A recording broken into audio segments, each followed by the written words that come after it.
दिन क्या हुआ था, वो 20-21 क्वेश्चन जो भी इकाई 1 और इकाई 2 के, यूनिट 1 और यूनिट 2 के कंबाइंड क्वेश्चन, वो सब अपन ने किए थे।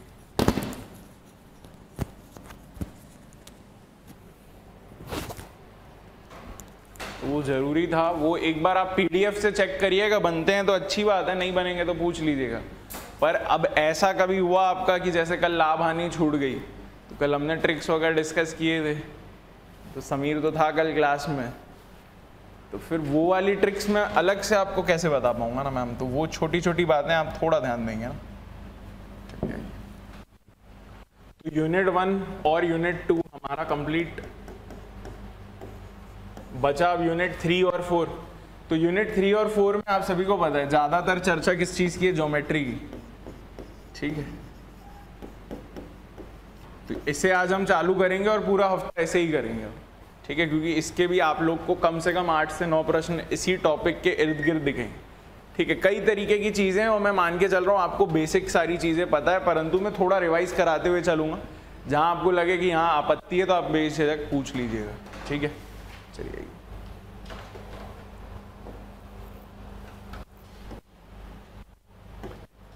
ठीक है, इसको हिंदी में क्या कहेंगे, लाइन्स एंगल्स को? रेखा और कोण, है ना। मैं हिंदी में लिखूंगा नहीं, पर आप समझ गए कि मैं किस चीज की चर्चा कर रहा हूँ, रेखा और कोण, ठीक है। परंतु इसमें जाने से पहले आपको समझना पड़ेगा ज्योमेट्री में कुछ चीजें होती हैं। एक होती है 0D, एक होती है 1D, एक होती है 2D और एक होती है 3D। अर्थात 1D 2D 3D ऐसा सुना तो है ना हमने। इसका मतलब क्या हो जाए? जोर से बोलिए मैम, गलत भी होंगे तो कौन सी वो है? हाँ, ये डायमेंशन बोल रहे हैं, पर इसका मीनिंग क्या है? अगर मैं बोल रहा हूं कोई चीज 1D है तो उसका अर्थ क्या है? मेरे को ये नहीं जानना कि डेफिनेशन क्या है, उसका अर्थ क्या है। आराम से बोलो, गलत होंगे तो कौन सा दिक्कत है, सब दोस्त हैं अपन। एक कोण नहीं। आप देखो चीजों को आप कैसे व्यक्त करते हो। आप मेरे बारे में क्या बता सकते हो कि कितने लंबे हैं, कितने चौड़े हैं, कितने मोटे हैं, यही 3 ही चर्चा होगी। यानी कि लंबाई, चौड़ाई,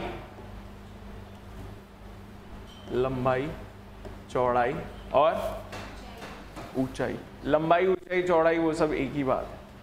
यानी कि लेंथ, ब्रेड्थ और हाइट, लेंथ, ब्रेड्थ और हाइट, ये डायमेंशंस होते हैं, ठीक है। तो अगर किसी का एक डायमेंशन है, मतलब उसके पास कोई एक ही चीज है, या तो लंबाई है, या चौड़ाई है, या ऊंचाई है, कुछ एक चीज है। जिसके पास 2D है, मतलब उसके पास इन 3 में से 2 चीज है। जिसके पास 3D है वो तीनों, उसके पास ये तीनों ही है, ठीक। पर जो 0D है वो क्या है? जिसके पास कुछ भी नहीं है। जिसके पास 1 है तो हमने बोला इनमें से कोई 1 ले ले, जिसको 2 चाहिए इनमें से कोई 2 ले ले, जिसको 3 चाहिए इनमें से 3 ले ले। पर जिसका 0 लिखा है इसमें से वो कुछ ले ही नहीं पा रहा। तो ऐसा कुछ होता होगा जो 0D है। ये क्या है? बिंदु। इसमें कुछ नहीं है, लंबाई भी नहीं है, इसकी चौड़ाई भी नहीं है, कुछ भी नहीं। ये तो मैंने काफी बड़ा बना दिया क्योंकि अब पेन जितना मुझे वो दिख रहा है आपको, इतना छोटा सा है बिंदु, है ना। तो इसके पास कुछ भी नहीं होता। ये क्या कहलाया? 0D कहलाया, ठीक है। ये ऐसे कोई पूछता नहीं है, पर ये छोटी छोटी बातें आपको पता रहनी चाहिए। ये सिर्फ एक ही चीज होती है जिसे हम क्या कहते हैं? पॉइंट या बिंदु, बराबर है। इसके पास कुछ आकार नहीं होता, ये सिर्फ एक डॉट की तरह दिखता है, ठीक है। मैं लिखवाऊंगा, मैं आपको लिखवाऊंगा, पूरे नोट्स आपको मिलेंगे, आप मेरे उसमें टेंशन मत लो लिखने विखने की, ठीक है। तो अब हमें समझ गया 0D क्या होता है, 1D क्या होता है, 2D क्या होता है, 3D क्या होता है। अगर मैं ऐसा कुछ बना दूं, ये क्या हुआ? ये 1D हुआ। ये क्या हुआ? एक सीधी लाइन खींच दी मैंने, ये 1D हो। जहां पे लंबाई चौड़ाई दोनों आने लग गई, मान लीजिए ऐसा कुछ या ऐसा कुछ, ये क्या हो गई? 2D हो गई। और 3D क्या हुआ? जो हम पढ़ेंगे, जिसमें हम आयतन निकालते हैं, इस तरीके की चीज। यहाँ मान लीजिए आप सभी के हाथ में आपकी पेन है, वो भी 3D है, एक सिलेंडर की तरह है ना। आप देखेंगे आपके मोबाइल है, आपका बैग है, वो सारा कुछ 3D है, ठीक है। दुनिया में वास्तविकता में आपको हर चीज 3D ही दिखेगी, 2D भी बहुत कम चीजें दिखती हैं, ठीक है, अमूमन चीजें आपको 3D ही दिखेगी, ठीक है, 1D और 2D कम दिखती है, ये सिर्फ गणित में आपको दिखेगी, ये वास्तविकता में आपको हमेशा दिखेगी। ये मैं बस इसीलिए आपको एक्सप्लेन कर रहा हूँ कि आपके दिमाग में रहे, हाँ इसको ऐसा क्यों बोला, उसको वैसा क्यों बोल रहे, ठीक है। तो इन चारों चीज़ों के बारे में हम चर्चा करेंगे, इसके बारे में तो बहुत कम ही बात कर पाएंगे क्योंकि इस पे ज़्यादा कुछ है नहीं, बिंदु से ही ज्योमेट्री की शुरुआत होती है। क्योंकि आप देखिए, अगर एक आपको रेखा भी बनानी है तो बिंदुओं के सहारे ही बनेगी। आपको कोण बनाना है, आपको कल को जाके इस तरीके का त्रिभुज बनाना है, आयत बनाना है या एक घन बनाना है, ये सब बनेंगे किससे? करोड़ों बिंदुओं मिलके ही ये बनाएंगे ना। मैं आपको दिखाता हूँ कैसे। ये देखो, बिंदु की यहाँ पे परिभाषा देखते हैं। बिंदु वह है जिसमें ना लंबाई ना चौड़ाई ना मोटाई होती है, ठीक है। किसी एक बिंदु से अनंत रेखाएं गुजरती हैं। ये देखिए, ये एक बिंदु ले लिया हमने, अनंत है, अभी तो ये कम बनाई है मैंने रेखाएं, इसके यहाँ से निकल गई, यहाँ से निकल गई, करोड़ों अरबों निकलती जाएंगी पास पास से। दो विभिन्न बिंदुओं से एक और केवल एक रेखा खींची जा सकती है, यानी कि आपने ऐसा कुछ बना दिया, एक बिंदु यहाँ एक बिंदु यहाँ, तो इनके थ्रू ऐसी एक रेखा निकल जाएगी। अब ऐसी तो कोई, इसको हम रेखा थोड़ी कहेंगे, जो दूसरी बार मैंने बनाया वो रेखा थोड़ी हुई है, ये एक रेखा हुई, ध्यान से देखिएगा, ठीक है। अब मैं इस रेखा को मिटा देता हूँ। इस बिंदु के साथ अगर मैंने ऐसा कुछ बनाया तो ये पूरी रेखा थोड़ी कहलाई, ये तो कोण कहलाया ना, ये रेखा नहीं कहलाई। रेखा हमेशा मुड़ती नहीं है, ये आप बात याद रखिएगा, रेखा कभी भी मुड़ती नहीं है। मैं सारी चीजें आपको दिखाते हुए चलूंगा। तो दो विभिन्न बिंदुओं में से केवल एक और एक ही रेखा खींची जा सकती है, जो आपको इस तरीके से दिख रही है। तीन या अधिक बिंदु सरेख, सरेख का मतलब पता है आपको? कोलिनियर बोलते हैं, यानी कि एक ही रेखा में जो बिंदु आते हैं उन सभी को हम क्या बोलते हैं? सरेख, कोलिनियर बोलते हैं। ये आपको बात लिखनी पड़ेगी, ये वाला। तीन या अधिक बिंदु सरेख कोलिनियर कहलाती हैं यदि वे एक ही रेखा पर स्थित हो। ये आप अपने हिसाब से लिख लीजिए, PDF तो मैं शेयर करूंगा, परंतु ये छोटी छोटी बातें आप सभी को पता रहनी।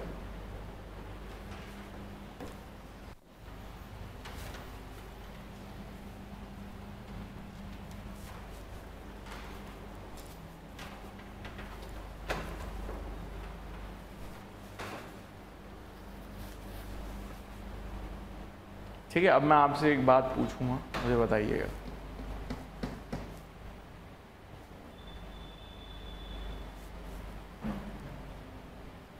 छाता लेके आई हैं? और आप कैसे लेके आए हो? रेनकोट? अच्छा,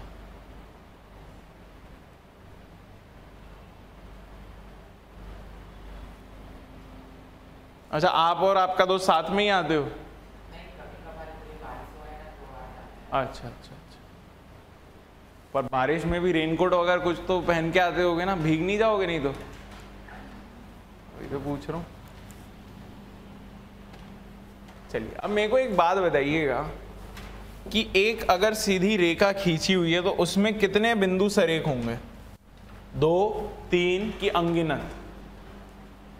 मैं पूछ रहा हूँ, ये एक सीधी रेखा खींची हुई है, ठीक है, इसमें कितने बिंदु सरेख होंगे? अंगिनत की 2 की 3? पक्का? और वो अंगिनत आप बना सकते हो, कहां पे होंगे?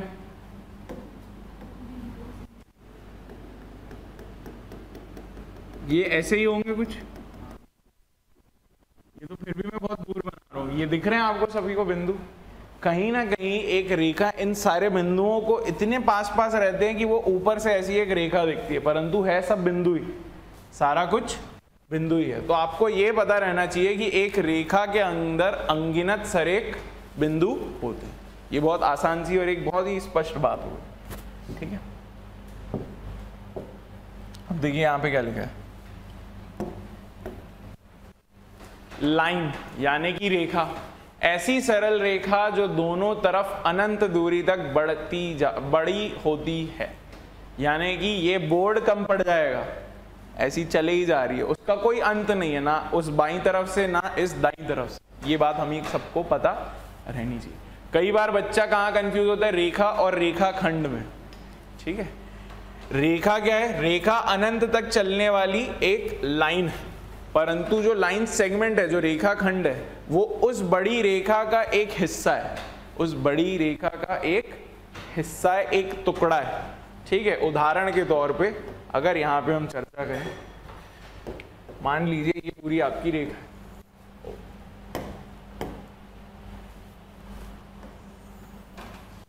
ठीक है। इसका कोई एक हिस्सा आपने चुन लिया इतना सा, ये क्या हो गई, लाइन सेगमेंट हो गई। ये ऊपर वाली चीज क्या है, रेखा है, चली जा रही है, इसका कोई अंत नहीं है, पर आपको जरूरी नहीं हमेशा इतनी बड़ी ही बनानी है।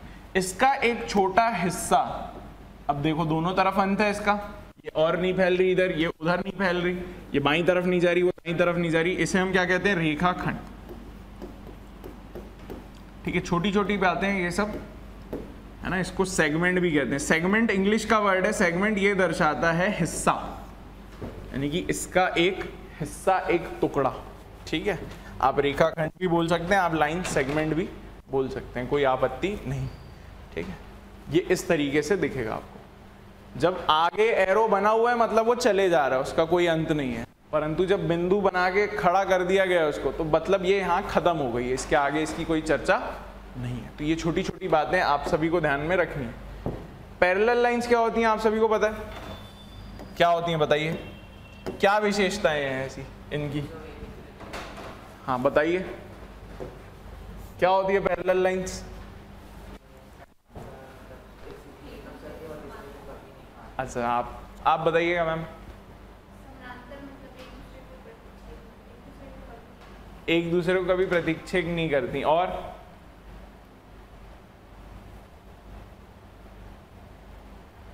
एक दूसरे को कभी प्रतिच्छेद नहीं करती, मतलब कभी इंटरसेक्ट नहीं करती, कहीं मिलती नहीं है, मतलब इनकी बनती नहीं होगी इसीलिए नहीं मिल रहा है, ऐसा कुछ। ये समांतर लाइन हो गई, ठीक है। क्यों समांतर हुई, ये आपने दोनों ने सही बात कही, ये क्योंकि कभी मिलती नहीं है, अनंत पे भी जाके नहीं मिलेंगी, है ना। ऐसा नहीं होगा कि यहां से चली जा रही है ऐसी, यहाँ से ऐसी जा रही है, तब मुझे मालूम है कहीं ना कहीं आगे जाके तो मिल ही जाएगी, वो वाला काम भी नहीं होता इसमें, ठीक है। ये समांतर नहीं हुई, ये पैरेलल नहीं हुई, ये पैरेलल हुई, ठीक है। तो इसकी आप हमेशा दो बात याद रखिए, कभी इंटरसेक्ट नहीं करती, आपने क्या शब्द यूज किया था, प्रतिक्षेप नहीं करती, नहीं करती। दूसरी बात, अगर कभी प्रतिक्षेप नहीं करेगी मतलब ये ऐसे ही चलती जाएगी हमेशा, उस रूम में भी ऐसी ही चली जा रही होगी, आगे भी उस बिल्डिंग में भी ऐसी ही चली जा रही होगी, यानी कि जब आप कभी मिल ही नहीं रहे हो तो आपके बीच की दूरी हमेशा वही है।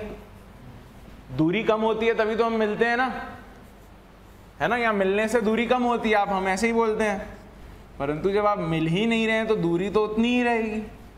तो ये जो दूरी है ये हमेशा समान रहेगी, ये जो दूरी है ये हमेशा समान रहेगी, ये बात आप हमेशा याद रखिएगा, दूरी समान रहती है।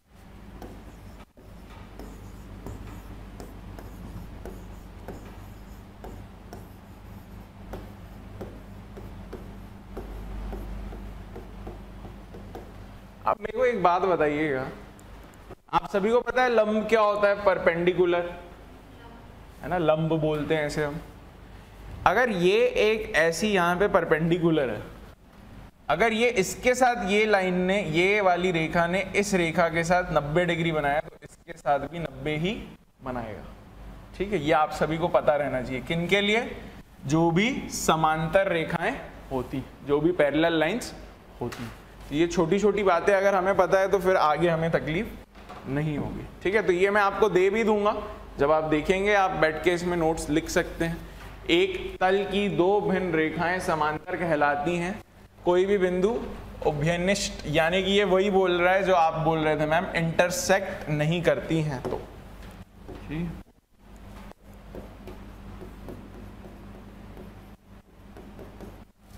ठीक है। दोनों तरफ कितनी भी बढ़ती जाएं वह कभी भी इंटरसेक्ट नहीं करती हैं। दो समांतर रेखाओं के बीच लंबवतः दूरी हमेशा समान होती है, जो अभी हमने लिखा, लंबवतः दूरी यानी कि परपेंडिकुलर डिस्टेंस हमेशा समान होता है। ये देखिए है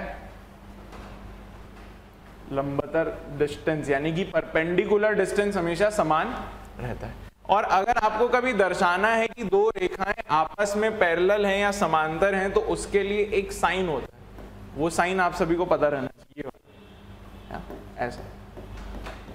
ठीक, ये बात आपको हमेशा ध्यान में रखनी है। अब देखिए यहाँ पे और क्या बात है, यदि दो रेखाखंड एक ही सतह के साथ समान कोण बनाएं तो वह दोनों रेखाएं समांतर होंगी।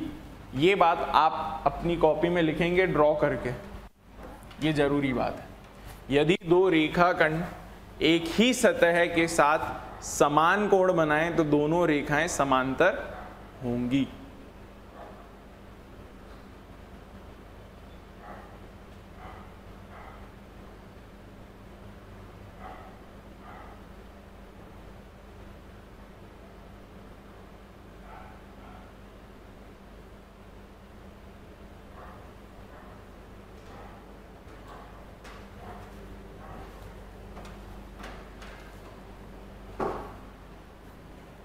ठीक है, उदाहरण भी आप देते जाएंगे वहां पर। जो ड्राइंग वो आप लोगों के लिए ही बनी है तो उसको भी आप एकदम उचित तौर से बनाते हुए जाएंगे कि कभी भी आप अपने पन्ने पलटाएं तो आपको यह बात याद आ जाए।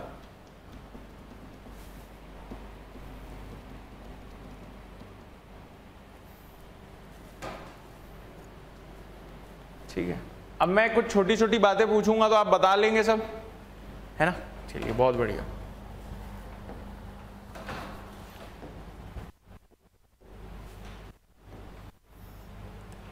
अभी ये क्या बोल रहा था, मान लीजिए ये कोई एक सतह है, ये भी कोई एक रेखा ही है। मान लीजिए अगर ये यहां से एक 50 डिग्री बनाता है, ठीक है, और एक रेखा और ऐसी है, ये भी यहां पे 50 डिग्री बना रही है। इसका नाम मैं बोल देता हूं बी रेखा, इसका नाम मैं बोल देता हूं ए रेखा। ठीक, तो क्या दोनों समांतर होंगी? हाँ या ना? होंगी कि नहीं होंगी? ठीक है, अगर आपको डर लग रहा है कि अरे ये ऐसा क्यों बना दिया, चलो इसको हम मिटा देते हैं, कोई बात नहीं, आपको डरना नहीं है कभी भी। अब समांतर होंगी, ठीक है, मेरी ड्राइंग से नहीं लगे, परंतु जब आप देख रहे हैं कि ये भी 50 का कोण बना रही है, ये भी 50 का कोण बना रही है, तो अवश्य ही ये जाके कभी नहीं टकराएंगी। अब जब कोई नहीं ही टकराएगा तो समांतर कहलाया।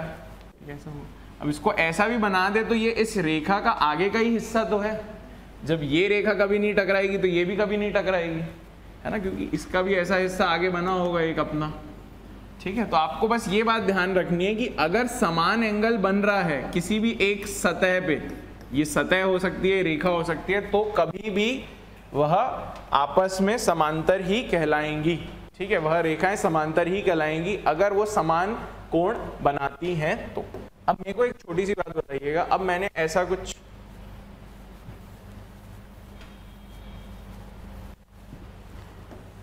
ठीक है,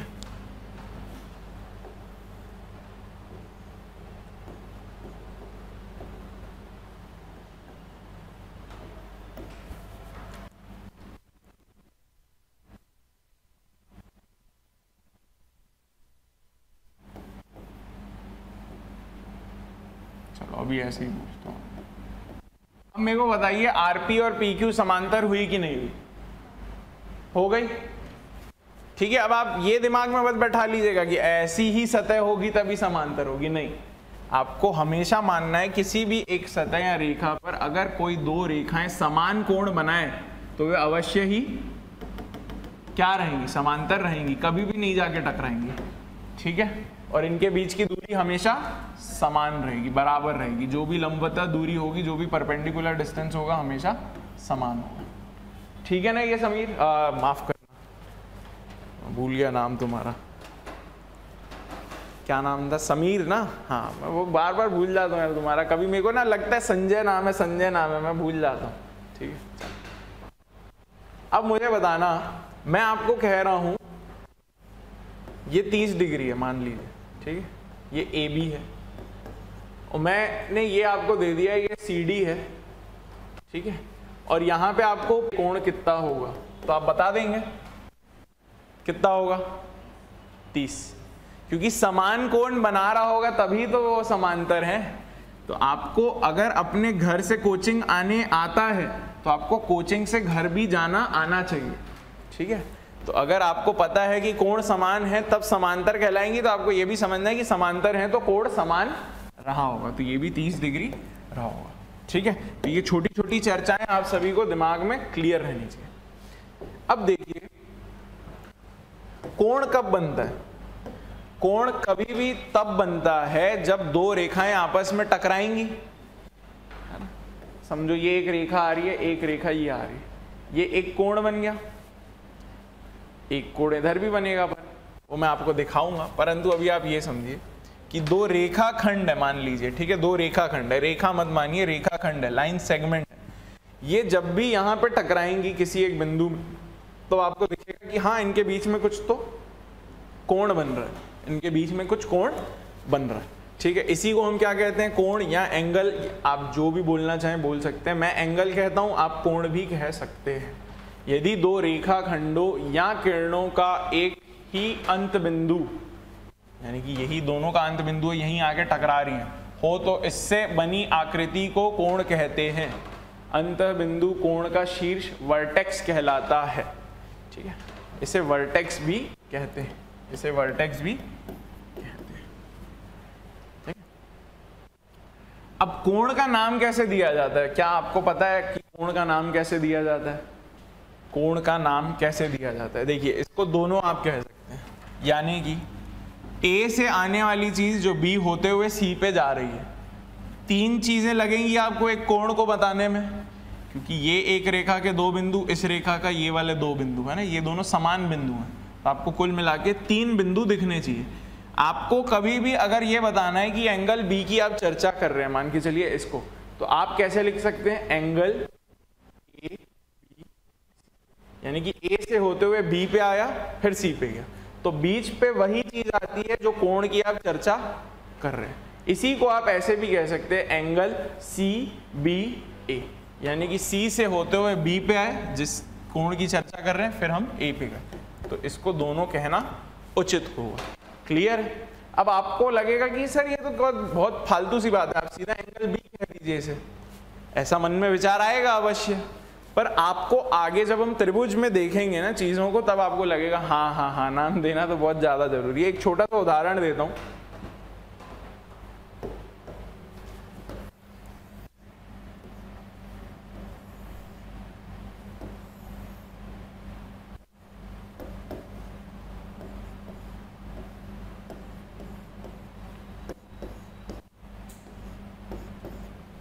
अब क्या मैं 40 को एंगल बी बोलूंगा कि कुछ और बोलूंगा?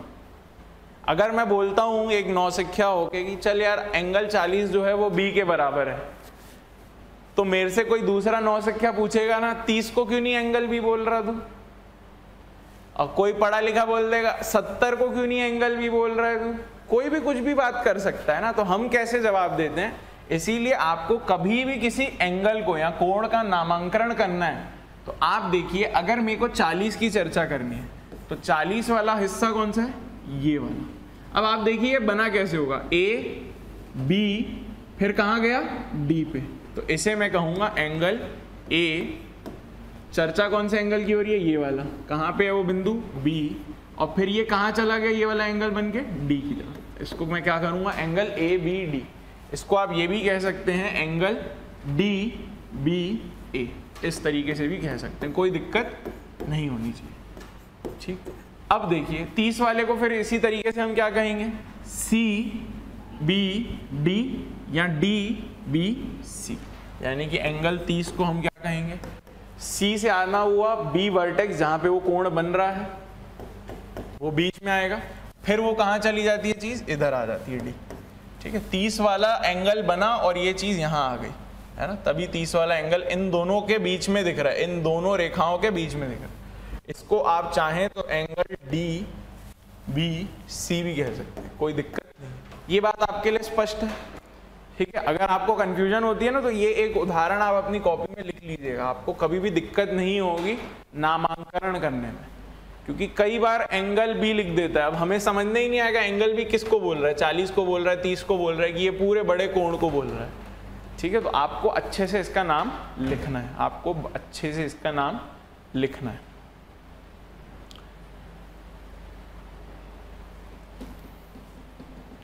और 70 डिग्री को फिर हम कैसे कहलाएंगे?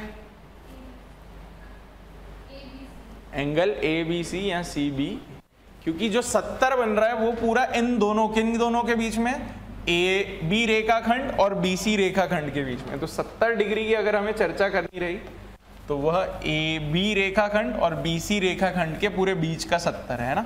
तो उसको आप कैसे लिखेंगे? आप उसको लिखेंगे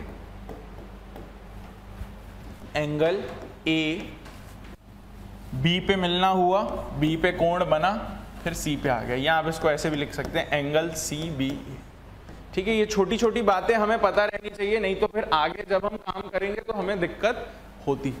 ठीक है, तो ये तीनों चीजें आप लिखिएगा, 70 डिग्री भी, 30 डिग्री भी और 40 डिग्री भी।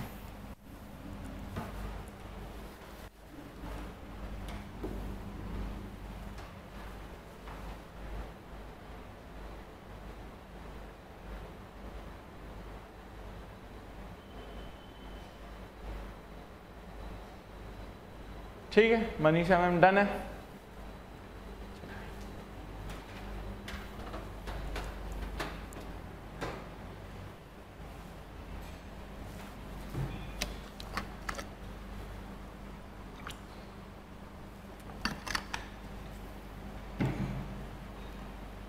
चलें दोस्त आगे बढ़े। एक बार कर रहे हो तो कर लो, डाउट है तो पूछ लो। ठीक है, चलो अब मैं कुछ फटाफट पूछूंगा आपसे, उनको आ रहा है, आपसे मैं पूछूंगा। ठीक है,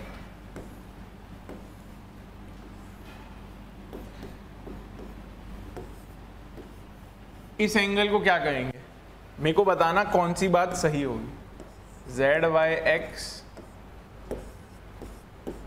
YXZ, XZY, इस कोण को क्या कहेंगे?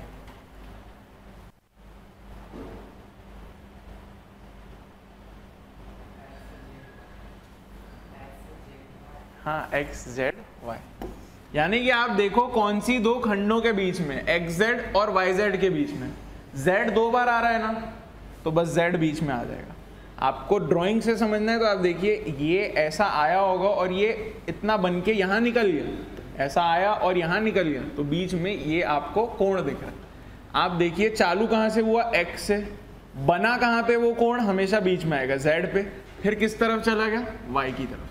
कोई अगर आप मुझे ऐसा भी बोलते ना कि YZX है, तो भी मैं आपको उधार सही मार्क्स देता, क्योंकि कोई बच्चा ये भी बोल सकता है Y से आया, इधर बन के निकल गया, यानी कि Z पे कोण बनाया, फिर X की तरफ निकल गया। अब आप बता दोगे ना हमेशा, ठीक है, दिक्कत नहीं होना चाहिए, क्योंकि बाद में फिर ये बहुत आसान चीज है ये। ठीक है, अब कोण हमने देख लिए, तो कोण किस किस तरीके के होते हैं वो एक बार हम समझ लेते हैं। ठीक है, इन सभी के नाम आपने बचपन में पढ़े होंगे। एक्यूट एंगल, जिसको हम हिंदी में क्या कहते हैं? न्यून कोण। ठीक है, नाम से आपको समझना आएगा, न्यून कोण, छोटा कोण। तो वह कोण जिसकी माप 90 डिग्री से कम हो वह न्यून कोण कहलाता है। ठीक है, आप देखिए 90 डिग्री कितना होगा? ये पूरी चीज अगर होती तो 90 होती। अब कहीं ना कहीं ये तो 90 से काफी कम है, ये पूरा 90 होता, परंतु हमारा हिस्सा कितना है? ये देखिए, ये पूरा 90 होता है ना, परंतु हमारा हिस्सा इसमें इतना ही है। ठीक है, इतनी बड़ी जगह में हमारा इतना हिस्सा है, तो हम 90 से तो काफी छोटे हैं। तो अगर हम 90 से छोटे हैं तो हम क्या हुए? न्यून कोण, यानी कि एक्यूट एंगल कहलाए। ठीक है, राइट एंगल को क्या कहते हैं हम? समकोण। ठीक है, यानी कि वह कोण जिसका माप 90 डिग्री हो। ठीक है, वह कोण जिसका माप 90 डिग्री हो। एक सबसे आसान उदाहरण इसमें रहता है, आपने यह पढ़ा है एक्स एक्सिस और वाई एक्सिस, यह आपने पढ़ा है एक्स एक्सिस और वाई एक्सिस। इनके बीच में भी कोण कितना होता है? 90। यहाँ पे भी 90, यहाँ पे भी 90 और यहाँ पे भी 90। ठीक है, ये बहुत साधारण बातें मैं आपसे बता रहा हूँ, आगे हम प्रश्न भी करेंगे, परंतु मैं चाहूंगा कि पहले आपको ये सारी चीजें सभी को पता रहे। और ऑब्ट्यूस एंगल क्या कहलाया? ऑब्ट्यूस एंगल वैसा एंगल कहलाया जो अधिक कोण है, यानी कि 90 से भी अधिक है। ठीक है, 90 कितना होता है? 90 होता है इतना, परंतु अब जो हम बन गए हैं, हम क्या बन गए हैं? हम बन गए इतना ज्यादा। देखो 90 से भी अधिक उस तरफ चलेगा, यानी कि अधिक पार कर लिया हमने उसको। तो वह कोण जिसका माप 90 से अधिक तथा 180 से कम हो उसे हम अधिक कोण कहते हैं। ठीक है, ये छोटी बात आप सभी को पता रहनी चाहिए। ठीक है, तो कुल मिला के 3 प्रकार के आपने एंगल देखे। कौन से देखे? आपने देखे न्यून कोण, यानी कि वैसा कोण जो 90 से कम होगा, जो 90 से कम होगा। एक ऐसा कोण होगा जो बराबर 90 होगा, ठीक है, और एक ऐसा कोण जो 90 से अधिक होगा।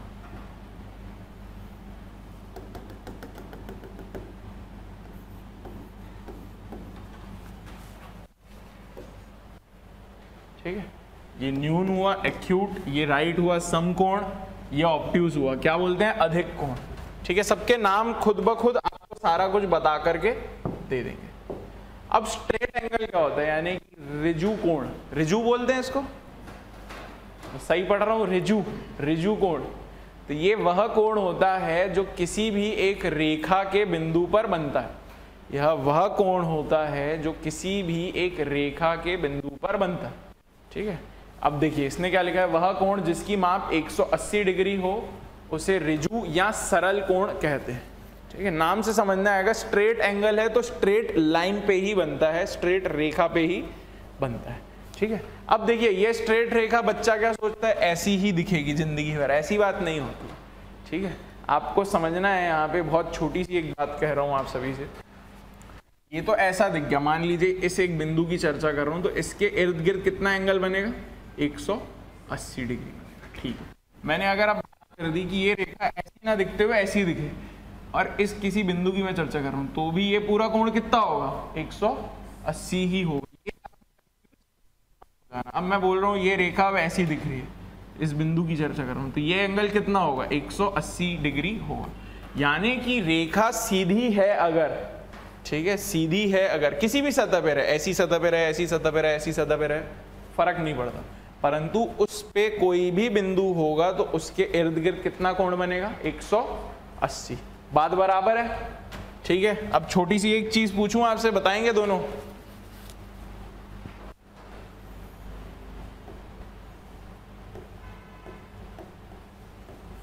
ये कितना हुआ?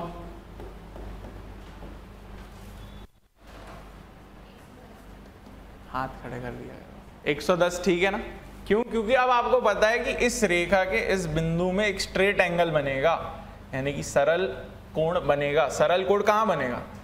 सरल कोण बनेगा आपका इस रेखा के अंदर। कहाँ बन रहा है? 180 डिग्री। कितना? 180 डिग्री। तो 180 डिग्री बराबर कितना है? 70 प्लस ये वाली चीज जितनी भी हो। तो आप सभी को पता है कि 70 में आप ऐसा क्या जोड़ेंगे जो आपका 180 बन जाए? तो आपको पता है 110। आप चाहें तो इस 70 को यहाँ लाकर भी 180 में से 70 घटा।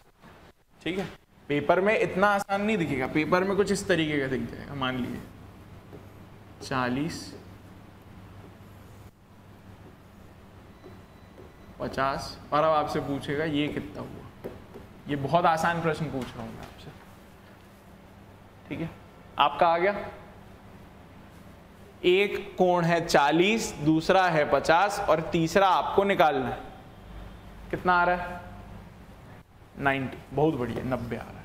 ठीक है, परंतु हमेशा आप बात याद रखना, ये सब क्या है? एक सीधी रेखा पे ही बन रहा है। ठीक है, ऐसा नहीं है ये 180 थोड़ी हुआ।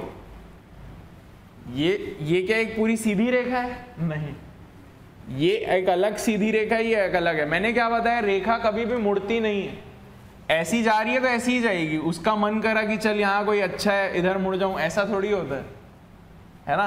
हमारे जैसी चंचल नहीं होती है वो ये बात समझनी है, वो सीधा चलती जाती है।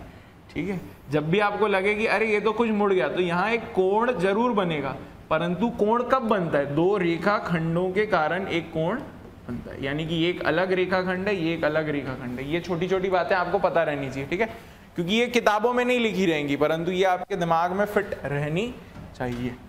बहुत बढ़िया। कंप्लीट एंगल किसे कहते हैं? संपूर्ण कोण। यानी कि आपको नाम ही बता देगा सब कुछ कि संपूर्ण है, खुद में ही पूरा है। ठीक है, पूरे को हम क्या कहेंगे, संपूर्ण, यानी कि कंप्लीट, इंग्लिश में इसको हम क्या कहते हैं, कंप्लीट एंगल। ठीक है, तो किसी भी बिंदु के इर्द गिर्द, किसी भी एक बिंदु के इर्द गिर्द कितना कोण बनता है, 360।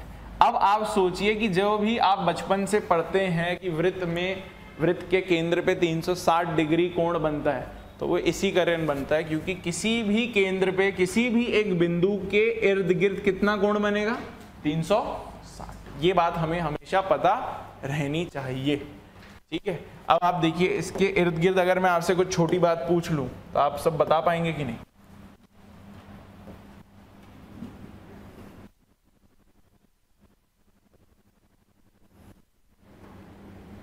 ठीक है, ये भी है, ये भी है।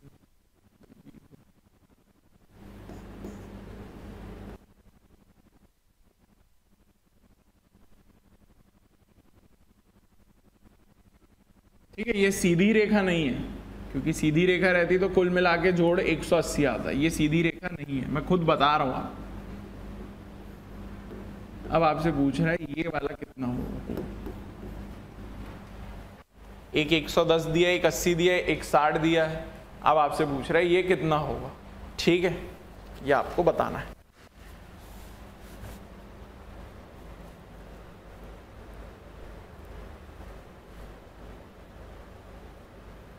क्योंकि अब हमें पता चल जाना चाहिए कि किसी भी बिंदु के इर्द गिर्द 360 डिग्री का कोण बनता है, तो सारे कोण जो भी उसके इर्द गिर्द बन रहे होंगे उन सभी का जोड़ या योग कितना आएगा, 360 डिग्री आएगा। परंतु जब बात एक रेखा के बिंदु पे हो तो वहां हम 180 डिग्री देखते हैं। यहां कितना आ रहा है आपका दोस्त, 110 सही है, वेरी गुड, 110। कॉन्फिडेंस के साथ बोलो, मेरे से घबराना नहीं है आपको। 110, 110, 110, 220, 220 और 60, 280 और 80, 360। ठीक है, अब कभी कभी ऐसा पूछ लेगा यह जो कोण है वह क्या कोण है, हाँ या ना? अधिक कोण है कि नहीं है, ये ऑब्ट्यूस एंगल है कि नहीं है, 110 है ना? तो थक गए हैं तो बताओ फटाफट, कुछ और व्यवस्था करा देता हूं आपकी। ठीक है, थका थका नहीं गणित पढ़ा जाता है ना, गणित आपको थोड़ा अच्छे मन से पढ़ना पड़ेगा। ठीक है, क्योंकि कोई भी कोण जो 90 से अधिक है वह क्या कहलाएगा, ऑब्ट्यूस आपके लिए कहलाएगा, अधिक कोण कहलाएगा। ठीक है, 180 से छोटा होना चाहिए परंतु 90 से बड़ा होना चाहिए, 90 से बड़ा परंतु 180 से छोटा। तो अब आपको दिख गया, हाँ यार ये तो 110 तो 90 से बड़ा है, 180 से छोटा है, इसको अधिक कोण कहेंगे। ठीक है, क्योंकि कभी कभी पूछ लेगा क्या यह न्यून कोण है, तो आपको वो परेशान करने के लिए तो आपको बोलना है नहीं न्यून कोण नहीं है, न्यून कोण तो 90 से छोटा होगा। ठीक है, तो इस तरीके से आपको जवाब उस समय देना है।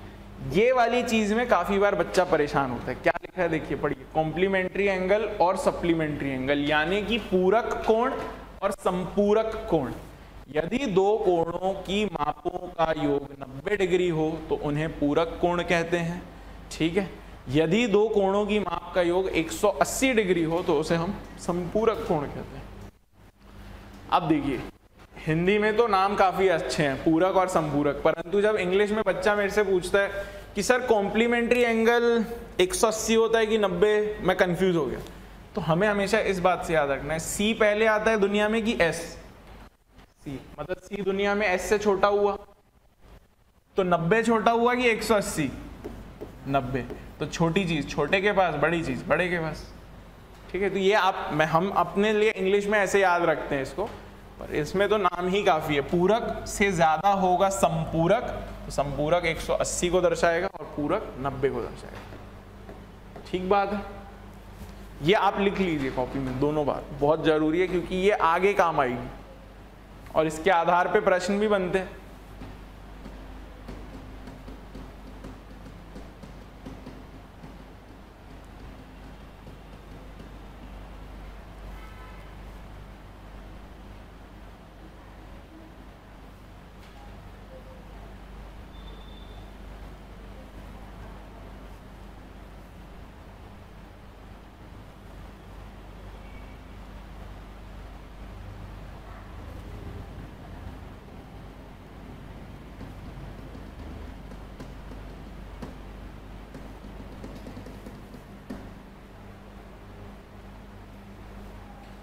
ठीक है।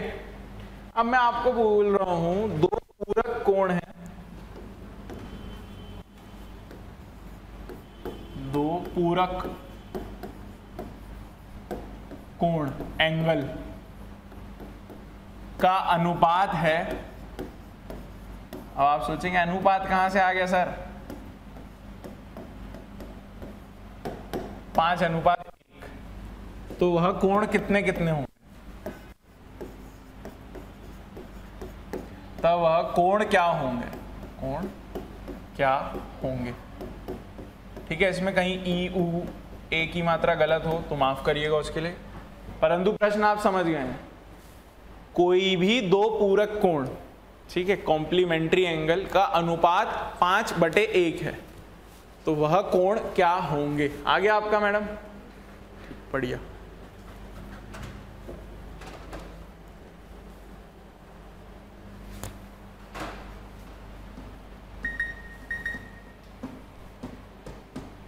पूरक कोण क्या होते हैं? पूरक कोण वह कोण होते हैं जिनका योग कितना होता है? 90।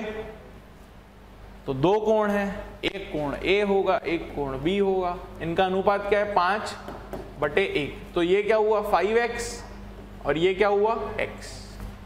इन दोनों का योग कितना होना चाहिए? 90 डिग्री के बराबर, हाँ या ना? तो 6x बराबर कितना हुआ? 90 डिग्री। x कितने के बराबर हुआ?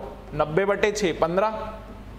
तो कहीं ना कहीं ये कितना रहा होगा? 5, 15, 75, और ये कहाँ रहा होगा? 1, 15, यानी कि 15 डिग्री और 75। बात आपकी यही आई होगी ना मैम? क्लियर है?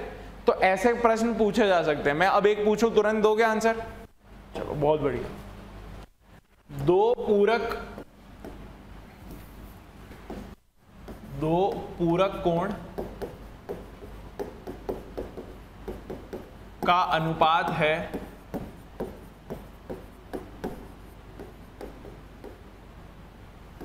11:7। ठीक, तो वह कोण क्या होंगे? क्या होंगे?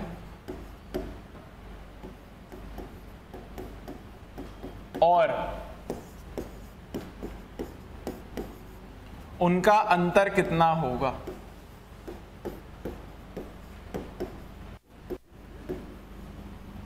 कभी कभार आप देखोगे कि वह सीधा पूछ लेगा उनका अंतर कितना होगा।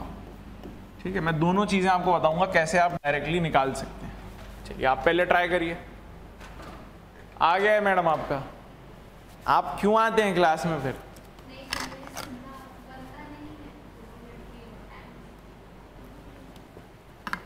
तो प्रश्न बनाने से बनेंगे। आपने किताब रखी है अपनी, वो जो मधु मैम वो लेके आती हैं किताब, वो है आपके पास भी वैसी?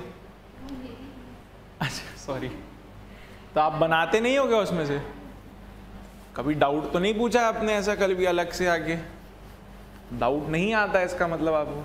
आप बना तो रहे हो अच्छा, फिर काहे की घबराहट है कि नहीं बनता है हमसे? सब तो बनता है। लेबर इंस्पेक्टर दिलाने गई थी, नहीं बन गया था सब? सब? कौन सा?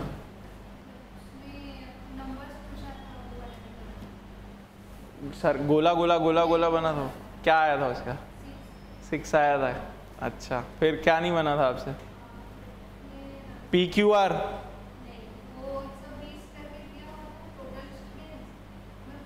अच्छा वेन आरेख, वो तो बहुत आसान था मैडम, कोई बात नहीं, वो सिलेबस में नहीं था पर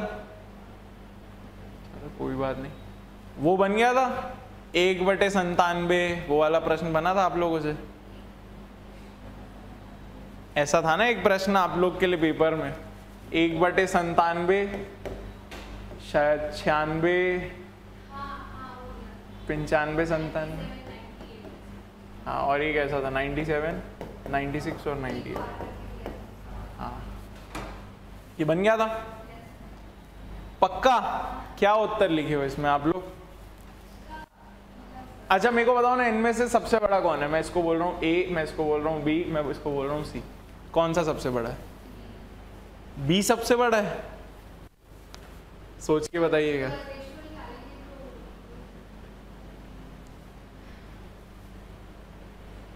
ये आया था ना पेपर में प्रश्न, इनमें सबसे बड़ा क्या होगा?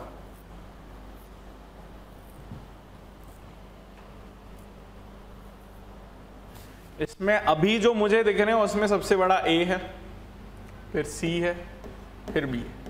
आप चेक करिएगा आप लोगों ने क्या चुन के आए हैं वहां पे, ठीक है। वहां PQR नाम दिया है और मेरे को याद नहीं है किस तरीके में उसने लिखा था, परंतु अगर मैं एक ऐसा प्रश्न बनाऊं तो उसमें उचित आंसर यहाँ पे ये होगा, ये सबसे बड़ा है। हाँ, गुणा, जब भी नीचे चीज भारी है तो आप छोटे हो जाओगे, बड़े नहीं हो जाओगे। अगर आप मेरे को बस एक बात बताओ, वो चर्चा करेंगे मैडम, मेरे को बताओ इसमें से कौन सी चीज ज्यादा बड़ी है? ये बड़ा है कि ये बड़ा है? 1/3 बड़ा होगा ना। क्यों? क्योंकि अगर मैं आपको पूछूंगा कि बताइए आपको कल बंटवारा होके 1/3 हिस्सा चाहिए कि 1/4, आप बोलोगे 1/3। 1/3 क्या होता है? 1/3 बहुत बड़ा हिस्सा होता है। आप पिज्जा खाते हैं, मान लीजिए ये 1/3 हिस्सा हो गया। 1/3 हिस्सा कितने के बराबर हुआ? 120 डिग्री। परंतु अगर मैं आपसे कहूं कि 1/4 मतलब इतने बड़े प्लॉट का 4 हिस्सा, ये कितने के बराबर हुआ? 90 डिग्री का। 90 ज्यादा बड़ा हुआ कि 120? तो 1/3 ज्यादा बड़ा हुआ। आपको बात इतनी बस समझनी है कि अगर आपका अंश सेम है और बटे में यानी कि हर में जो संख्या बड़ी दिख रही है तो ये इस चीज को भारी बना देगी।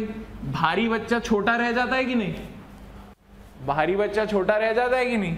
तो ये छोटा रहेगा, ये छोटा रहेगा, ठीक है। क्यों? क्योंकि यहां इसके हर में चीज जो है वो बड़ी है, बड़ी है तो इसको भारी बना दी, भारी बना दी तो छोटा रहेगा। ये छोटी चीज है इसके हर में तो इसको हल्का बना दिया, ये क्या हो गया? बड़ा हो गया। ये बात आपको पता रहनी चाहिए, ठीक है। ये बहुत बेसिक चीज है, ठीक है। और आप प्रूफ देखेंगे तो इस तरीके से आपको स्कूल में पढ़ाया जाता है कि 3 हिस्सा है उसमें से 1 हिस्सा आपको मिल गया। यहाँ 4 हिस्सा है जिसमें से आपको 1 हिस्सा मिल रहा। आप बोलोगे मेरे को ऐसा दोस्त चाहिए, यहाँ वाले लोगों के साथ पिज्जा खाने जाऊंगा, ठीक है। आप देखोगे तो जब आपने प्रतिशत पढ़ी होगी, इसको 33.33% भी कहते हैं, इसको 25% कहते हैं। तो उस आधार पर भी आप बता सकते हैं कि 25% तो कभी भी 33 से कम ही है। तो 2-3 आधार हैं, आप अपने हिसाब से कर सकते हैं, ठीक है। तो जहां पे आपको बटे में चीजें बड़ी दिखने लगे तो आप समझ जाना वो छोटा होगा, ठीक है। वो आप समझ जाना छोटा होगा। अब इस पे चर्चा करेंगे क्लास के बाद, अभी पहले इस वाले को देख लेते हैं, ठीक है। ये आप देखिएगा आप में क्या मारा है, क्योंकि ये बहुत आसान प्रश्न था, ये ऐसा प्रश्न बार बार पेपर में नहीं आएगा, ठीक है। और सब बन गया था ना पेपर में, वो साधारण ब्याज और वो कितना 16,000। अरे वेरी गुड यार, आपको तो सब आता ही है, फिर कहाँ इतना टेंशन लेते हो आप, ठीक है। एक आध प्रश्न गलत थे, पर वो एक प्रश्न देखा होगा ना आपने 9A 8B शत्रुता वाला, हाँ एनमिटी वाला, उसमें दोनों, ये वाला में गलत था, वो 9A और 8B दोनों हो सकता था उसमें उचित आंसर, ठीक है। वो एक थी बात। ये वाला बनाए नहीं होंगे ना शायद? बनाई थे? क्या बात कर रहे हो? अरे बाप रे, कितना है इसका आंसर? 18। आपका भी क्या? तो पूरा 18 बार ड्राइंग बनाएगा? तो फिर पर इतना समय था आपके पास, 18 बार आप सोच पाए? चलो बहुत बढ़िया है, 18 सही उत्तर है उसका, ठीक है। चलिए ये कितना आ रहा है बताइए फटाफट।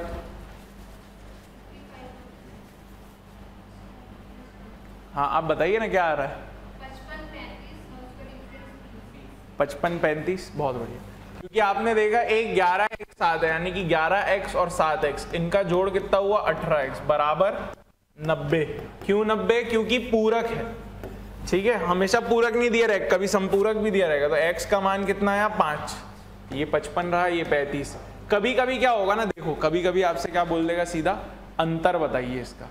कभी कभी आपको क्या बोल देगा सीधा, अंतर बताइए इसका। तो आपको दिख तो गया कि x 5 आ गया है, अंतर कितना होगा? 11x minus 7x, 4x। तो आप सीधा तब वैसे ही बता सकते हैं 4x बराबर 4 × 5 20 डिग्री। तब आपको ये निकालने की जरूरत नहीं पड़ेगी क्योंकि आपसे सीधा अंतर पूछा होगा। कई बार ऐसा भी पूछता है, कई बार ये भी पूछता है। ठीक है, पूरक की जगह संपूरक भी दे देंगे तो आपसे बन जाना चाहिए, है ना, पक्का। चलिए बढ़िया। चलो तो दो संपूरक कोण है, सप्लीमेंट्री संपूरक।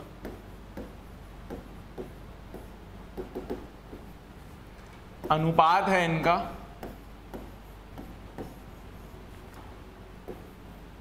29.7, मतलब 29 दशमलव नहीं, माफ करिएगा, 29:7। तो उनका अंतर क्या होगा, उनके एंगल का अंतर क्या होगा?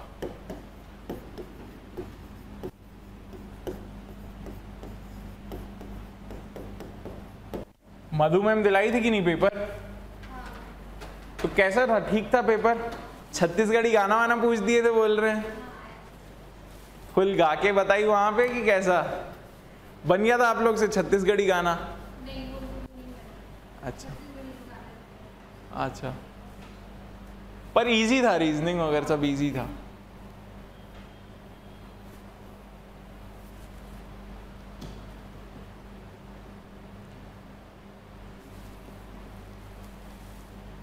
पासा बना होगा ना, पासा। 2 प्रश्न थे, दोनों अच्छे थे, इजी थे। हाँ जी, आप उत्तर दे रहे थे मैडम। अंतर पूछा है बस।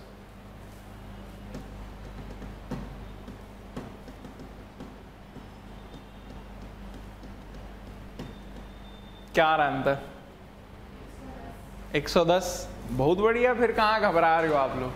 ठीक, आपको पता है 29 और 7, यानी कि कहीं ना कहीं 29x और 7, ठीक है, ये बार बार लिखने की जरूरत ना पड़े। 36x बराबर 180, तो x बराबर 5। तो ये 29x अगर है और ये 7x है, इनके बीच का अंतर कितना हुआ? 22x, यानी कि 22 × 5 110, ये अंतर। वेरी गुड है, फास्ट हो आप लोग, बहुत बढ़िया। ये अभी हमने काम करा है ना, ये वाले चीज अभी हमने करी है जब हम पढ़ रहे थे। इसका प्रश्न भी अभी तक आपने बना लिया, जो मैंने आपसे पूछा भी था कि किसी भी एक सीधी रेखा के किसी भी एक बिंदु के इर्द गिर्द कितना कोण बनता है? 80। ठीक है, ये बात हमेशा पता रहनी चाहिए। सीधी रेखा यानी कि ये रेखा है QP। ठीक है, चलिए आइए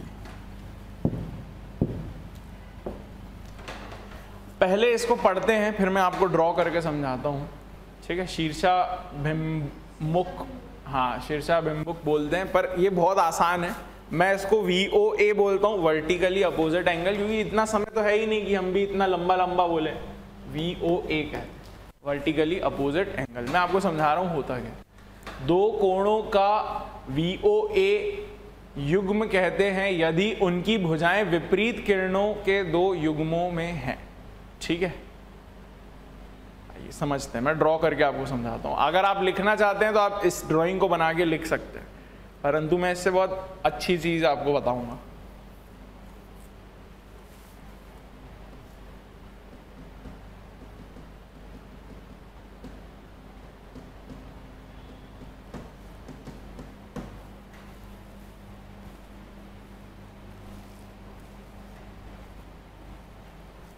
ठीक है, करिए आराम से।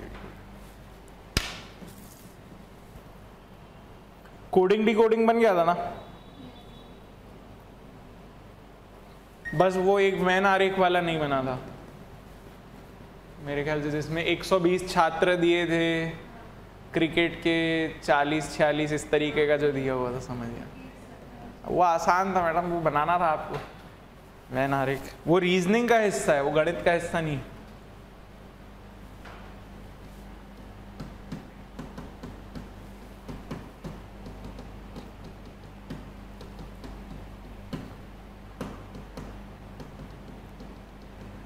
कल एक परसों में, कल मेरे ख्याल से आ जाएगा आप लोग के लिए। अगर आप देखना चाहेंगे ना तो मैं रिकॉर्ड करूंगा इसके लिए, लेबर इंस्पेक्टर एप्टीट्यूड के लिए, तो वो आप देख सकते हैं अगर आप लोग को चेक करना होगा तो। ठीक है, ये लिख लिया आपने दोस्त?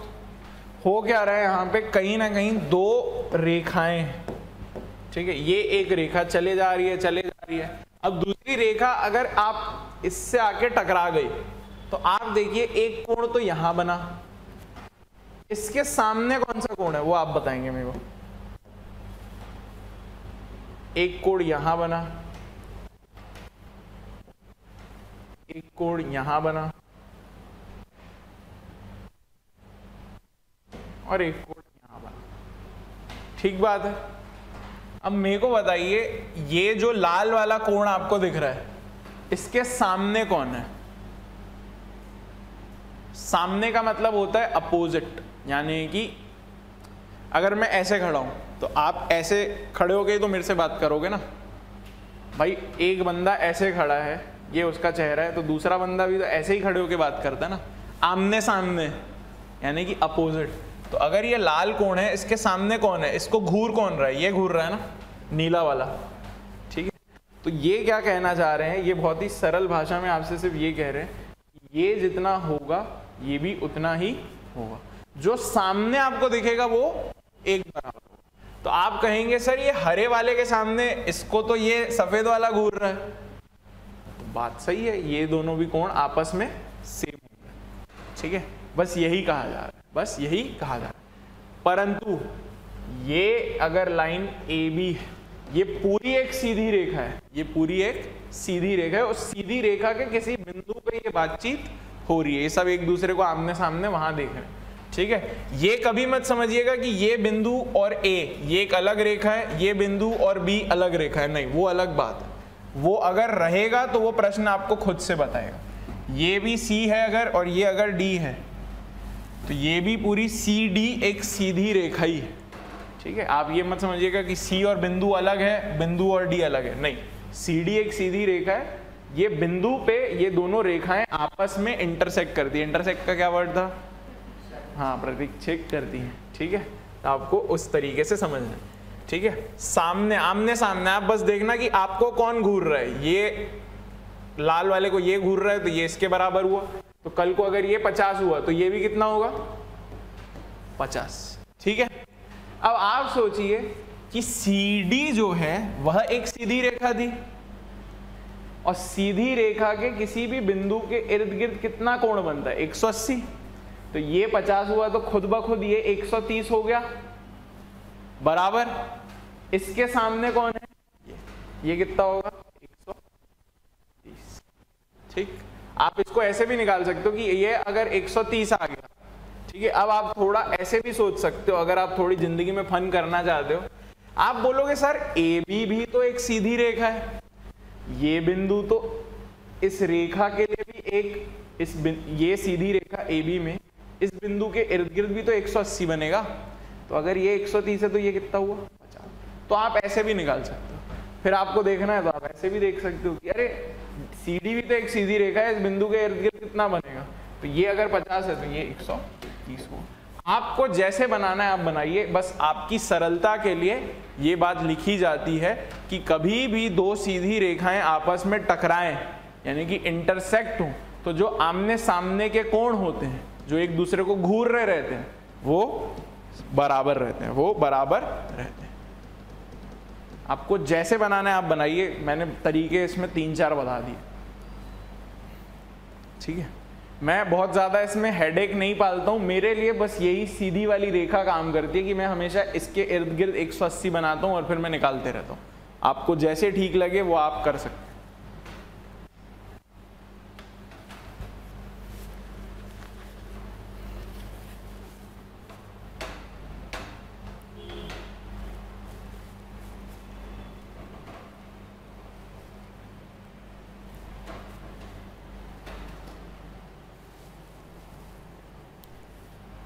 ठीक है, चलिए अब एक प्रश्न करते हैं। ये एक सीधी रेखा है और ये एक दूसरी सीधी रेखा है, ठीक है। मैं खुद ही बता रहा हूं दोनों सीधी रेखाएं ही हैं। यहां बन रहा है 120, ठीक है। अब आपको बताना है कि सफेद वाला कोण कितना होगा, लाल वाला कोण कितना होगा, और आपको बताना है ये पीला वाला कोण कितना होगा।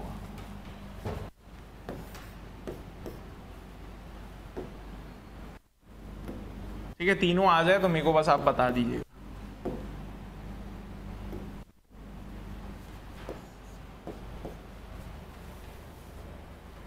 वो दिख नहीं रहेगा 120, ये दिख रहा है ना आपको 120? अच्छा, येलो और वो बल्कि वाइट एक एक जैसा दिख रहा है ना? इसको ये तो लाइट कलर है, ये कलर मेरे को बिल्कुल नहीं भाता, पर अब बनाना पड़ेगा इसको। बिल्कुल एकदम, मतलब बिल्कुल देख के एकदम घिन आती है मेरे को कलर। चलो, पर अब जो जिसमें दिख जाए, हाँ थोड़ा बेहतर ही दिख रहा है इससे। बताइए, चलिए तीनों आ गए कोण आपके, क्या क्या आ रहे हैं? हाँ बताइए ना, कोई भी कलर का नाम लीजिए और बताइए।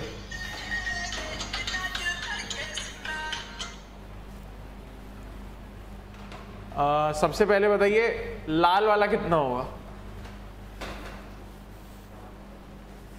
एक, हाँ 120। ठीक, देखिए रटिए मत कि सामने वाला बराबर होगा, आप दिमाग लगाइए। ये 120 अगर है इतना, परंतु ये जो है एक सीधी रेखा थी, तो अगर ये 120 था तो ये 60 रहा होगा सफेद वाला। ये हमें समझने आ गया। अब देखिए ये 60 रहा होगा, ठीक है। अब आप देखो कि ये भी तो एक सीधी रेखा ही है, ये वाली जो रेखा है जहां पे अभी मेरी पेन चल रही है वो भी सीधी रेखा है। तो अगर एक हिस्सा 60 बना रहा है तो दूसरा हिस्सा कितना बनाएगा? 120 बनाएगा। उस तरीके से आप निकाल सकते हैं। मैं बस एक आपको आसानी के लिए बता रहा हूं कि कभी भी दो सीधी रेखाएं टकराएं तो ये दोनों एंगल कितने होते हैं जो एक दूसरे घूरते हैं? सेम होते हैं। दोनों तरीके हैं, आप या तो फॉर्मूले से करिए या आप कॉन्सेप्ट लॉजिक लगा के करिए। ये 120 आ गया। अब ये अगर 120 आ गया तो आप ऐसे ही बता सकते हो कि ये भी एक सीधी रेखा ही है। ये 120 हुआ तो ये कितना होगा? 60। या आप ऐसे भी बोल सकते हो कि अगर ये 60 आया तो इसके सामने कौन है? ये। तो सामने और सामने वाले क्या बन जाते हैं? बराबर। तो आप दोनों तीनों तरीकों से बता सकते हो, ठीक है। अब ये वाले में आप मेरे को तुरंत आंसर दीजिएगा।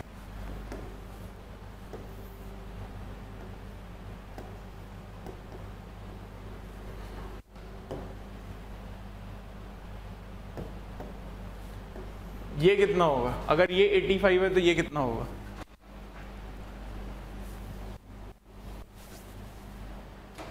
हाँ जी, मेरे को मालूम है आपका आगे।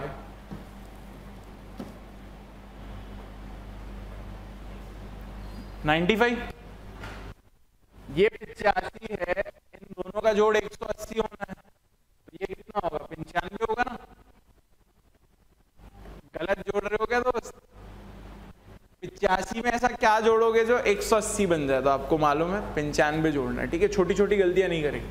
अब आप देखो, अगर ये 85 था, 85 के सामने वाला ये है, 85 के सामने ये है, ये दोनों एक दूसरे घूर रहे हैं, तो ये कितना हुआ? ये भी 85 हुआ।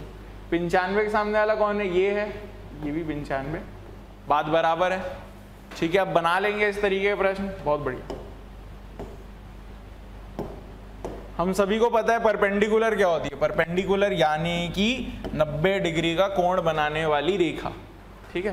ये एक रेखा ऐसी चल रही है, ठीक है। हमेशा आप मत मानिएगा कि रेखा सोई हुई है, वो उदाहरण में अच्छी लगती है।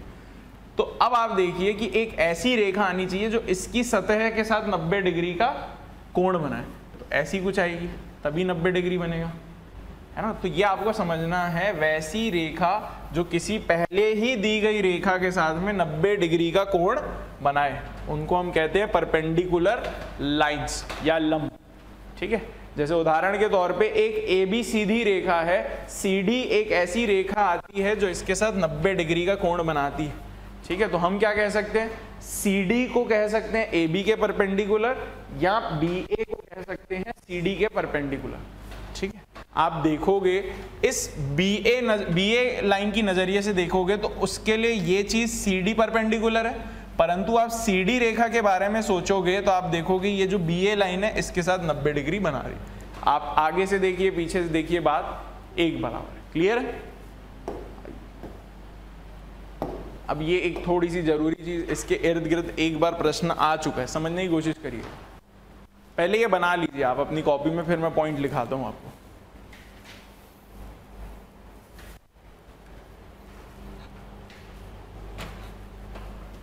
पूरा बना लीजिए, फिर मैं आपको बता रहा हूँ, फिर छुट्टी दे देंगे, कोई तकलीफ नहीं है।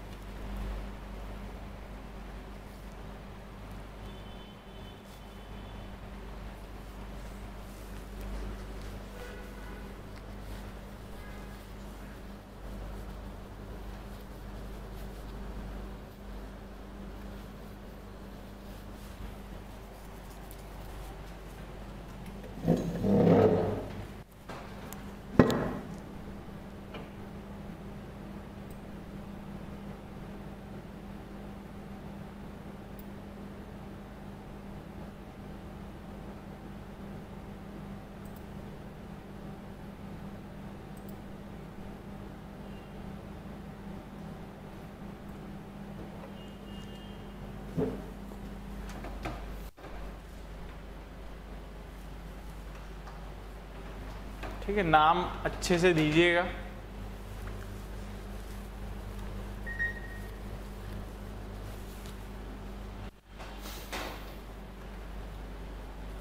समांतर रेखाओं के तिर्यक, तिर्यक ही बोलेंगे, तिर्यक।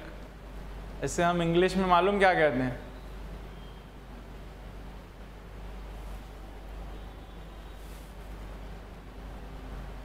ट्रांसवर्सल। ठीक है, आप लोगों को लगा ये क्या नाम है, मेरे को लग रहा है तिर्यक क्या नाम है। ठीक है, इसको इंग्लिश में कहते हैं ट्रांसवर्सल।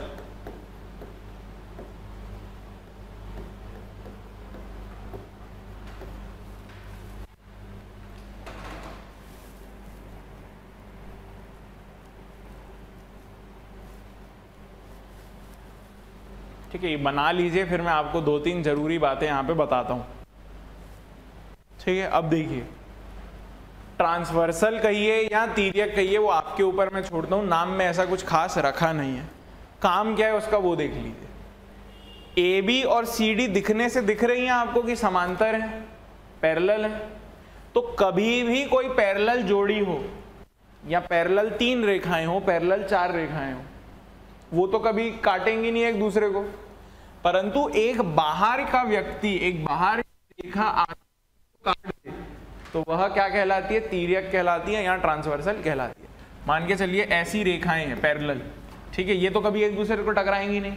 एक बाहर की रेखा आके इनको काट के चली गई, एक बाहर की सीधी रेखा, तो ये क्या कहलाई? ये कहलाई तिर्यक या एक ट्रांसवर्सल। बात स्पष्ट है?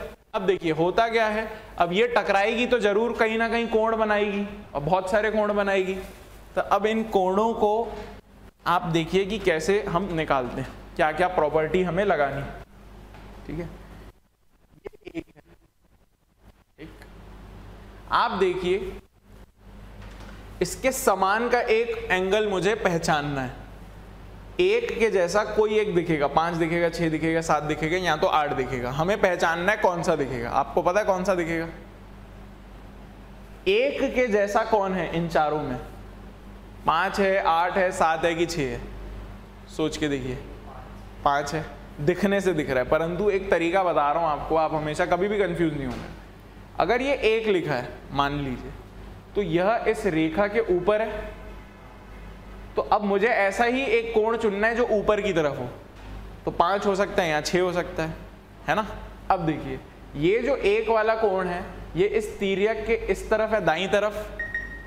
तो ऊपर और दाईं तरफ, ऊपर और दाईं तरफ कौन सा दिख रहा है? 5 दिख रहा है। बात बराबर है? तो 1 जैसा हुआ, 5 भी वैसा हुआ। अब इसी के अर्थात आपसे मैं पूछूं 3 जैसा कौन दिखेगा, तो आप बोलोगे 7। क्यों? 3 नीचे है, ये भी नीचे है, 3 इस तरफ है बाईं तरफ, ये भी बाईं तरफ। क्लियर है? अब ये चीज हमसे हमेशा बन जाएगी। चलिए वेरी गुड। तो 2 का कौन होगा साथी? 6। क्यों? क्योंकि ये ऊपर है, ये भी ऊपर है, ये आपका बाईं तरफ है, ये भी बाईं तरफ। क्लियर है? तो अब यहाँ पे आपने इसी के हिसाब से नाम लिखे ना अपनी कॉपी में, 1 2 3 4 5। ठीक है, तो मैं आपको अब जरूरी चीजें लिखा देता हूँ।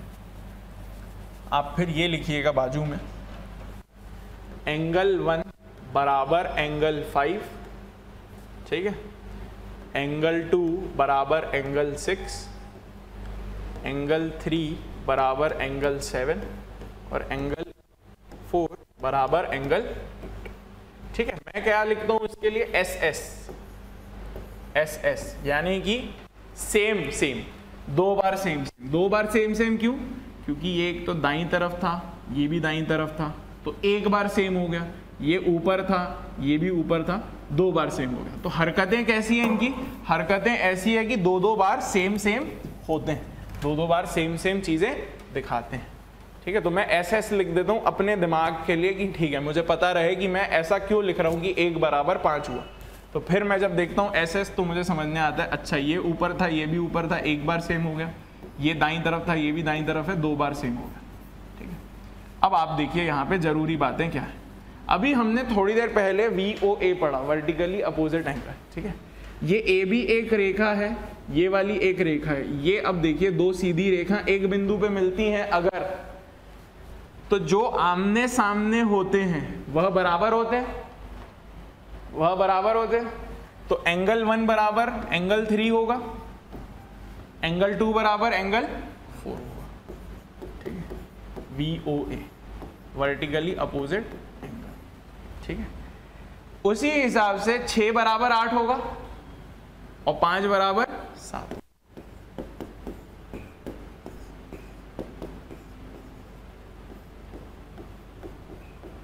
ठीक है, अब एक छोटी सी बात आप बस मुझे बताइएगा,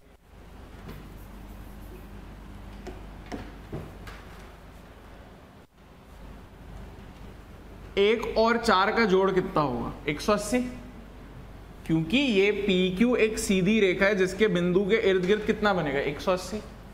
ये बात स्पष्ट है? 5 बात क्लियर है? अब यहां से आप देखिए एंगल 1 और एंगल 4 को जोड़ दीजिए, क्या आएगा? एंगल 1 प्लस एंगल 4 बराबर एंगल 5 बराबर एंगल 8, इस तरीके से कुछ आएगा। ठीक, अब आपने देखा था कि एंगल 1 किसके बराबर है? खुद माफ करिएगा, आप ऐसे लिखिए इसको, देखिए आप लिखिए एंगल 1 बराबर एंगल 4 बात आपको स्पष्ट हो गई। एंगल 1 बराबर एंगल 4 है 180। अब मान लीजिए एंगल 1 को मैं एंगल 1 ना लिखते हुए एंगल 5 लिख देता, तो कहीं ना कहीं एंगल 5 बराबर एंगल 4 क्या हुआ? 180 हुआ, हाँ या ना? हाँ। अब आप देखिए कभी भी दो कोण अंदर की तरफ बनेंगे उनका जोड़ हमेशा कितना आएगा? 180। जो बाहर की तरफ भी बनेंगे उनका भी जोड़ कितना आएगा? 180। तो आप ये बात लिख लीजिए, एंगल मोस्ट इंपॉर्टेंट बात है इसीलिए सबसे ऊपर लिख रहा हूं, 4 प्लस एंगल 5 बराबर 180। एंगल 3 प्लस एंगल 6 भी बराबर 180। अंदर के कोण है, एंगल 3 प्लस एंगल 6 बराबर 180। आप लिख दीजिए अंदर के कोणों का जोड़, अंदर के एंगल का 180। ये बात याद रखिएगा। ठीक है, आता कैसे है? वो आता यहां से, ये प्रूफ है उसका, ये प्रूफ है उसका। अब ये सारी जरूरी बातें आप अपनी जहां पे आपने ये चित्रकला बनाई है वहां पे लिखिए और फिर आप छुट्टी ले सकते हैं, क्योंकि ये जरूरी थी चीज, ये पेपर में एक बार पूछी जा चुकी है।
तो अंदर के कोणों का जोड़ 180, बाहर के कोणों का भी जोड़ 180 आएगा। आप अंदर के भी लिख लेंगे तो काफ़ी है, कि आपको समझ आ जाएगा कि बाहर वाला भी तो उतना ही है।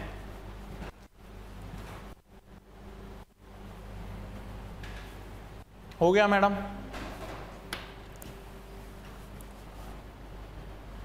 ठीक है, आपने लाभ हानि का मैं शेयर करवा दूंगा। ठीक है, लिख लिया आपने भी? कुछ है डाउट अगर तो पूछ लीजिए, फिर कल हम चर्चा करते हैं। कल प्रश्न अगर बनाएंगे और कल त्रिभुज अगर भी समझने की कोशिश करेंगे। त्रिभुज समझ लेंगे फिर चतुर्भुज जाएंगे, चतुर्भुज समझ लेंगे वृत्त पे जाएंगे। ठीक है।